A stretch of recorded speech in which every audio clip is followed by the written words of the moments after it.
both sides of the body. I don't care that you know both sides of the body. I don't think it's that important. You got to develop one side of the body first, okay? And then as you get a feel, okay, I think what a lot of coaches make a mistake with, especially young people or beginners, they force them to go on both sides of the body in practice. Let me tell you something. It's hard to keep a guy down on one side of the body. Okay? I mean, you know, if I'm wrestling Eric, I'm gonna have a hard time on one side of the body. I need to practice on one side, develop my strength, my skill, my muscle memory of what I'm doing. Let's get on the right side, left side. Most of them together. So I'm gonna go into some breakdowns, and then I'm gonna give you some education of what to look for. Okay, later on. Okay, because when I come on a guy and I see a guy's ankles like that, I know what I want to go. Okay, so I got to have that skill in my repertoire of things I do, right? So one of the best breakdowns, and still the best breakdowns, is the chop. But what do we do after the chop is to keep. A lot of people will chop, okay, but they don't do anything after. Okay?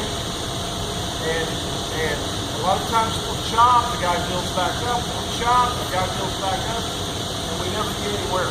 So remember, to be able to turn people, you've got to break them down, and then you've got to control them.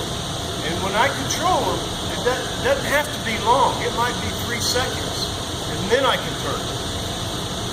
Okay?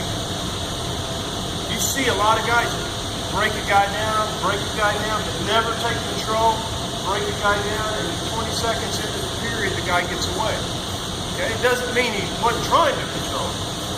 Okay? It just means the guy was working on body. Okay? So when Derringer gets on top, and we're chopping him, okay? As he gets on, and what we're going to focus on here is, instead of trying to take our arm and actually cave that arm in, we're going to cover it. He's going to cover it with his left hand. You see how he's hooked it there, okay? Now, all he's going to do is he's going to run the guy's body over the arm. Instead of chopping at that arm, he's just holding it right there. He doesn't move it. If anything, he's pulling it to him to make him plant that hand and keep it real heavy. And all we're doing is running the body over the top of it. Ready? Good. Right there. And that's our whistle start. Okay? We never let that hand leave the elbow. We're not doing this. Okay? We're not chopping. We're grabbing. Whistle starts.